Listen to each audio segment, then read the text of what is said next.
र मधेसी जनतालाई पनि विश्वासमा लिएर जान आवश्यक छ भनेर मधेस केन्द्रित पार्टीलाई उपराष्ट्रपति यसो गरेर राष्ट्रिय एकताको वातावरण बनाउने पार्टी पनि माओवादी केन्द्र नै हो।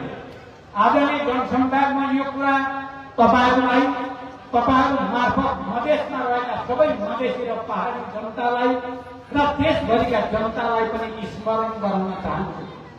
आज यदि त्यसरी राष्ट्रिय सहमति कायम गरिएको हुने थिएन भने यो पटक के हुन्थ्यो होला भने देश अझ भयानक दुर्घटनामा जाने, राष्ट्रको स्वाधीनता, यसको सार्वभौम सत्ता, नेपाली जनताले ठूलो त्याग र बलिदानबाट पाएका अधिकार खोज्ने खतरा थियो। मलाई गर्व छ हामीले खेलेको भूमिकाका कारण अहिले संविधान जे भए पनि अलिकति ब्याक आउटै भए पनि बचेको छ, राष्ट्रपति संस्था बचेको छ, निर्वाचनको घोषणा भएको छ। त्यसकारण हामीले यदि तर केही पनि नभनिकन सिधै अब निर्वाचनमा जानुपर्दछ र निर्वाचनमा पनि राष्ट्रिय सहमति बनाएर जानुपर्दछ। तपाईहरुले सुन्नुभयो होला केही दिन अगाडि देशका सम्पादकहरूसँग मैले संवाद गर्दै गर्दा राष्ट्रिय सहमति फेरि एकचोटि देशमा आवश्यक भएको छ। मधेस पहाड हिमालको सहमति, सबै राजनीतिक दल, नागरिक समाज र बुद्धिजीवी पत्रकार सबैको सहमतिबाट मात्रै आज देशमा देखा परेको संकटको हामीले सामना गर्न सकिन्छ भनेर अपिल गरेका छौं र त्यो अपिल अनुसार बिस्तारै राष्ट्रिय सहमतिको वातावरण बन्दैछ। र आज तपाईँ मधेसी जनताको बीचमा मधेसमा रहेका, तराईमा रहेका सम्पूर्ण मधेसी, थारू, आदिवासी, मुस्लिम सबै कम्युनिटीका जनताको बीचमा बसेर म अपिल गर्न चाहन्छु राष्ट्रिय एकता र सहमतिबाट राष्ट्रको अगाडि उत्पन्न संकटको समाधान खोजौं। म त्यसको निम्ति जस्तोसुकै त्याग गर्न, जस्तोसुकै तपस्या र बलिदान गर्न पनि तयार छु। म यो घोषणा पनि तपाईहरुको बीचबाट सिधै राष्ट्रको अगाडि गर्न चाहन्छु। कतिपय मानिसहरूले बडो गलत भाष्य बनाउने र हामी माओवादी केन्द्रलाई अरू सहर नै हुन् भनेर हाम्रा एजेन्डाहरू, हाम्रा कर्महरू, हामीले गरेका कामहरूको अवमूल्यन गर्ने, अपमानित गर्ने कुचेष्टा गरेकै छ। म लामो व्याख्या नगरी हामीले पछिल्लो पटक सरकारको नेतृत्व गर्दा भ्रष्टाचारका विरुद्ध एउटा अभियान हामीले छेडेकै हो। सामाजिक न्यायको निम्ति तराई मधेसमा नागरिकताको समस्या समाधान गर्न, मृतक पीडितहरूको समस्या समाधान गर्न र मधेसी जनताको विकासको आवश्यकता र अधिकार सम्बोधन गर्न हामीले विशेष कार्यक्रम अगाडि सारेकै हो। अनि भ्रष्टाचारका विरुद्ध लडाईँ छेड्ने र भ्रष्टाचारीको रक्षाको निम्ति कुशासन चलाउने एउटै हो त? मलाई लाग्छ आम नेपाली जनताले यो कुरा बुझेको छ। देशव्यापी अभियान चलाएर गरिब मजदुर किसानहरूसँग उनकै घर आँगनमा गएर आत्मालोचना गर्दै हामीबाट पनि केही न केही गल्ती भयो, हामीले जसरी मजदुरहरू, किसानहरू, गरिबहरू, शोषितहरू, यो देशका मधेसी, मुस्लिम, थारू, आदिवासी सबैसँग गहिरो सम्बन्ध बनाउने कुरामा कहीँ न कहीँ हामीबाट पनि त्रुटि भयो भन्दै आत्मसमीक्षा गर्दै ठूलो अभियान चलाउने पार्टी र त्यो पार्टीलाई दमन गर्नको लागि षड्यन्त्र गर्ने एउटै हो त? यसको जवाब मलाई लाग्छ नेपाली जनताले दिनेछन्। काठमाडौँका केही मिडियाहरू, केही विदेशी दलालहरू, केही बिचौलियाहरू र अपराधीहरूले जुन भाषा बनाउन खोजेका छन्, यत्रो ठूलो लडाईँ र बलिदानबाट समावेशी लोकतन्त्र, संघीय गणतन्त्र, महिलालाई, दलितलाई, सबैलाई केही न केही अधिकार दिलाउन लडाईँ गर्ने पार्टी र त्यो अधिकार खोज्ने एउटै हुन्छ। तर त्यस्तो गर्न खोजेका छन् दलालहरू। त्यसलाई तपाईँ आदरणीय जनसमुदायले शिरमै पर्नेछ, तपाईँहरूले भनिदिनु पर्नेछ। को संस्कृति हो को होइन। मेरो त्यही दिनदेखि जेन्जी युवाहरूसँग लगातार छलफल भइरहेको छ। म तपाईँलाई यो पनि भन्न चाहन्छु, लगातार जस्तै जेन्जी आन्दोलनका प्रतिनिधि युवाहरूसँग तपाईँहरूले माओवादी पनि उस्तै अरू पनि उस्तै भन्नुभयो, बुझ्नुभयो भने त्यो दुर्भाग्यपूर्ण हुन्छ तपाईँहरूकै निम्ति। तपाईँले अहिले उठाएका मागको निम्ति लगातार आवाज उठाउने माओवादी केन्द्र यो देशमा प्रत्यक्ष निर्वाचित कार्यकारी प्रमुख हुनुपर्छ भनेर 10 वर्षदेखि आन्दोलनरत माओवादी, यो देशमा भ्रष्टाचारको अन्त्य हुनुपर्छ भनेर भ्रष्टाचारका विरुद्ध कारवाही चलाउने माओवादी र भ्रष्टाचारीलाई बचाउनको लागि दलालहरूको पक्षमा काम गर्ने एउटै हुन्छ भनेर छलफल गर्दै जाँदा म आज तपाईँ मधेसी जनतालाई सुनाउन चाहन्छु, बिस्तारै अब ती जेन्जी युवाहरूले बुझ्न थालेका छन् हाम्रो असली अभिभावकता माओवादी केन्द्रै रहेछ। बिस्तारै हेर्नु होला, केही दिनपछि उनीहरूले माओवादी केन्द्रलाई अभिभावकको रूपमा यो देशको नेतृत्व गर्न आह्वान गर्ने दिन आउनेछ। मलाई त्यो विश्वास भएको छ। यहाँ पनि अहिले पार्टी प्रवेशको निकै भव्य कार्यक्रम सम्पन्न भएर सयौं को संख्यामा यहाँ पार्टी प्रवेश भयो। म त थाक्ने गरी नै पनि थाक्ने गरी पार्टी प्रवेश भयो।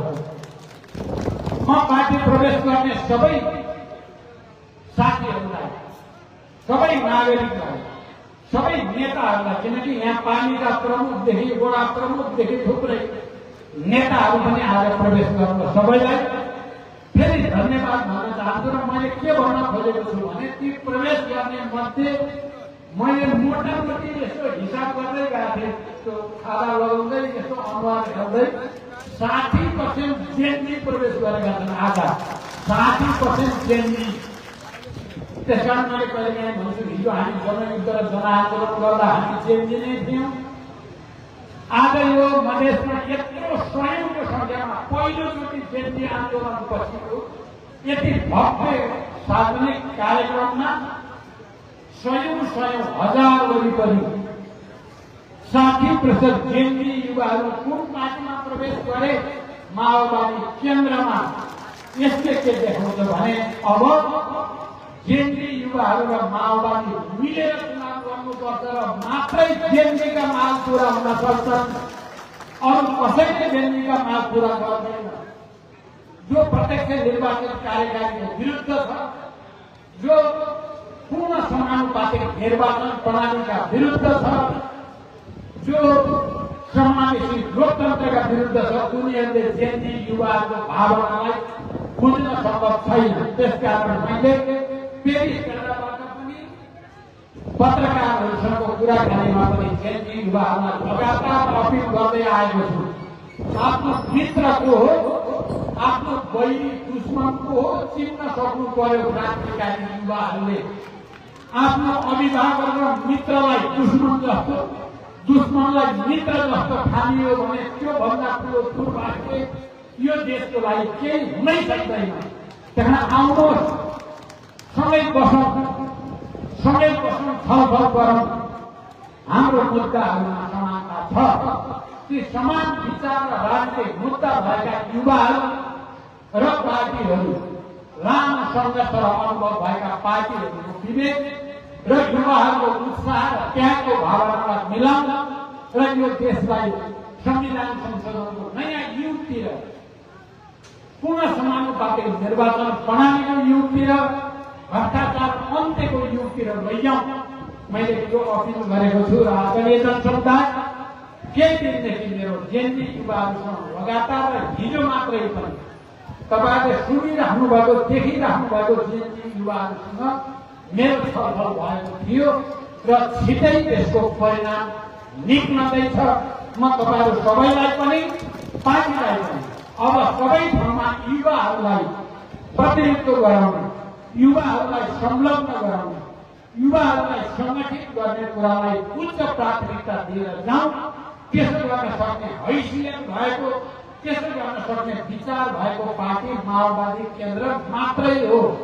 म तपाईहरुलाई स्मरण गराउन चाहन्छु जति बेला हामीले जनयुद्ध सुरु गरेका थियौं म त्यसको कमान्डरको हैसियतले र पार्टीको नेताको हैसियतले मैले पार्टी केन्द्रमा धेरै जेनजी युवाहरू अहिले तपाईहरुले देखेका अर्थमन्त्री के मन्त्री गृह मन्त्री माओवादी त्यति बेला जेनजी थिए त्यो अहिलेका जेनजी 24 वर्ष 25 वर्षका थिए तिनलाई केन्द्रीय समितिमा गएपछि नै जनयुद्धले कति पक्रेको मलाई सम्झना छ अहिले पनि हामीले केन्द्रमा निर्णय गरेका छौं युवाहरूलाई बढीभन्दा बढी केन्द्रीय समितिमा ल्याउने र युवाहरूलाई अगाडि राखेर नै यो देशलाई नयाँ बनाउने नीतिगत निर्णय हामीले गरिसकेका छौं त्यसकारण आदरणीय जनसमुदाय यो कुरालाई तपाईँ हामी सबैले आत्मसात गर्न जरुरी छ कतिपय मानिसहरूलाई के लागेको छ भने चुनाव घटिन होला फागुन 21 गते चुनाव घोषणा त गरेको छ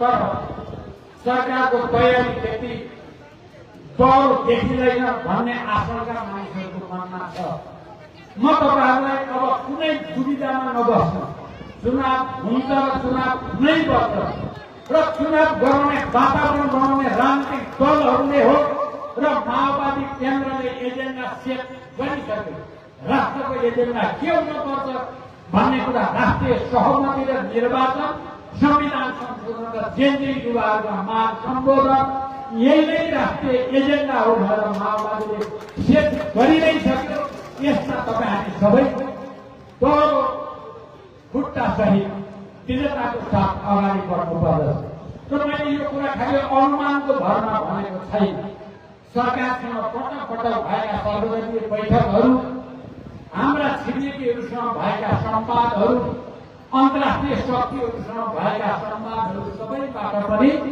नेपालमा अहिलेको एकमात्र विकल्प यो देशलाई सहज बनाउने विकल्प भनेको निर्वाचन नै हो भन्नेतिर सबैको सहमति भएको छ त्यसकारण हामी दुविधामा नबसौं निर्वाचनको तयारीमा अगाडि बढौं त्यसकारण मैले जहाँबाट बोल्दाखेरि पनि तपाईहरुले मतदाता नामावलीलाई अपग्रेड गर्ने कुरा नयाँ मतदाताहरूको नाम सूचीकृत गर्ने कुरा र अन्य सबै प्राविधिक तयारी गर्ने कुरामा ध्यान केन्द्रित गर्नु चुनाव हुन्छ चुनाव हुनै पर्छ चुनाव भन्दा अर्कै भन्न खोज्ने एमालेका नेताहरूले पनि हिजोबाट चुनाव भए त हामी भाग लिन्छौं भन्न बाध्य भएका छन् अब राष्ट्रिय एकता चुनावको पक्षमा हुँदैछ र त्यसको नेता माओवादी केन्द्र बनिसकेको इतिहासमा आदरणीय जनसमुदाय तपाईहरुले यो कुरा आम नेपाली जनतालाई बुझाइदिनु पर्छ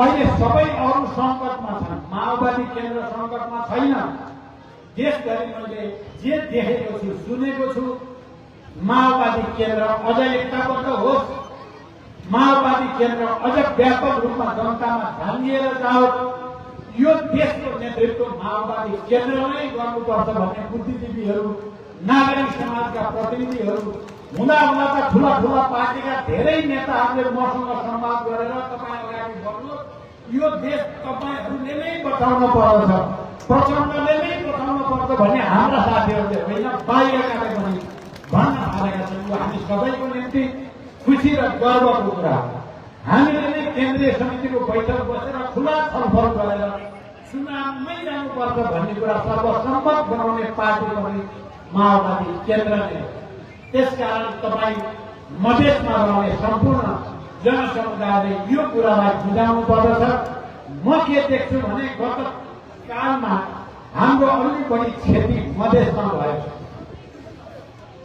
हामीले मधेसका पार्टीलाई र जनतालाई एकताबद्ध गर्न सकेनौं परिणाम हामीले क्षति गर्नु पर्यो तर यो पटक पार्टीको ध्यान मधेसतिर केन्द्रित छ म त्यसैले आज तपाईहरुको बीचमा आएको होइन धेरै हिसाब गरेर मधेसैबाट एउटा राष्ट्रिय सहमतिको नयाँ अभियान निर्वाचनको नयाँ अभियान र पार्टीको क्रान्तिकारी दिशा निर्देशको नयाँ अभियान मधेसैबाट सुरु गर्नुपर्छ भनेर आएको छु जनकपुरदेखि मेयरसम्म र अहिले तपाईहरुको अगाडि मैले यो मन्तव्य राख्दै गर्दा देशभरि यो सन्देश भएको छ विश्वभरि यो सन्देश भएको छ म के विश्वास गर्छु भने आउने दिनमा मधेसमा 1 नम्बर पार्टी माओवादी केन्द्रमै हुनेछ, कसैले रोक्न सक्ने छैन।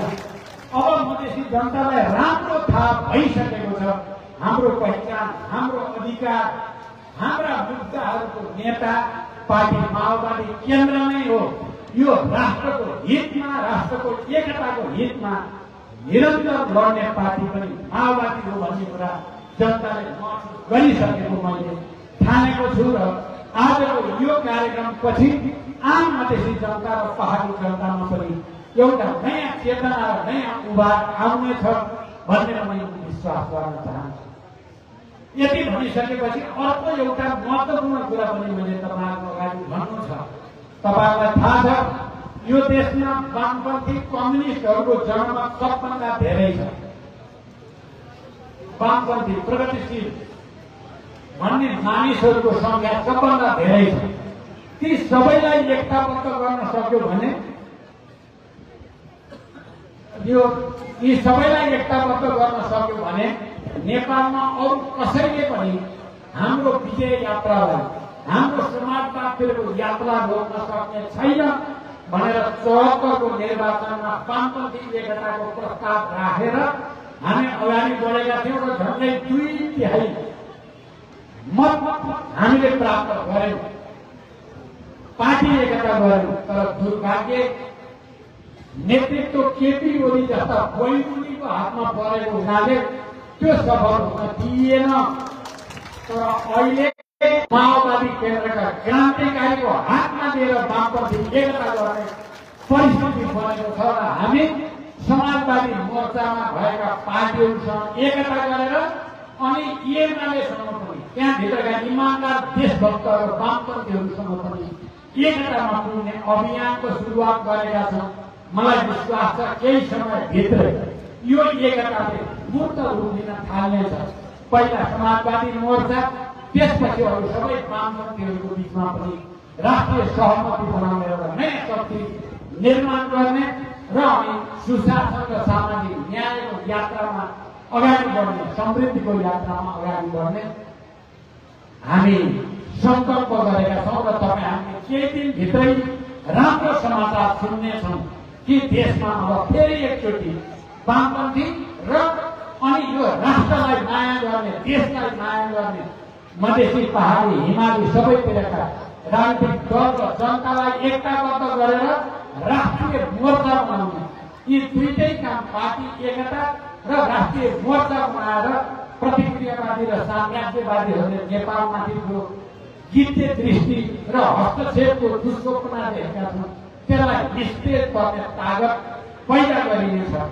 म तपाईँहरूको अगाडि अहिले म 70 पार गरे पनि तपाईँले देख्नु भएको छ तराई त्यसको लागि मार्ग मेरो दौड अहिले पनि तपाईँले देखिराख्नु भएको छ मेरो दौड। म यहाँ फेरि एकचोटि समाजवादको आधार तयार नपारेसम्म विश्राम दिनेवाला छैन। म यो कुरा पनि तपाईँहरूको अगाडि स्पष्ट गर्न चाहन्छु। हाम्रो केन्द्रीय समितिको बैठकमा नेतृत्व बारे पनि कुरा चल्यो। मैले म जिम्मेवारीबाट पन्सिने, जिम्मेवारीबाट पलायन हुने, पछि हट्ने मेरो दिमागमा कल्पना पनि छैन। तर जिम्मेवारी र सक्रिय हुनुपर्छ भनेको अध्यक्ष भइरहनुपर्छ भन्ने पनि मेरो होइन। त्यस्तो पदाधिकारी भयो भने मलाई अध्यक्ष मुख्य होइन, राष्ट्र मुख्य। राष्ट्र बच्नु पर्यो, जनताको भविष्य उज्जवल हुन पर्यो। त्यसको निम्ति मेरो भागमा के त्याग गर्नुपर्ने म तयार छु।